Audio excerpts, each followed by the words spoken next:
Hi guys, in this video I provide you the cleaning instructions for Ecozy Ice Maker self-cleaning mode. When the ice maker is not making ice, you can press and hold this button for 5 seconds to enter the self-cleaning mode. The indicators keep flashing.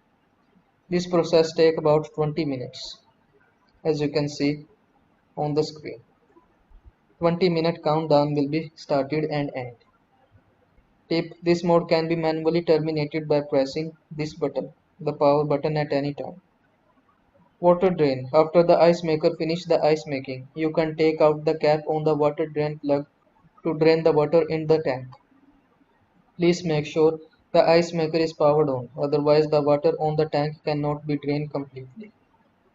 Tips: it is better to change the water every 24 hours. If the ice maker is not in use, please clean it and dry all the parts of it.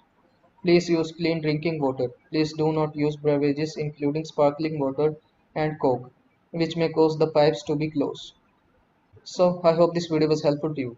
Make sure to like this video and subscribe to my channel for more this type of content. I'll see you in the next video. Thanks for watching.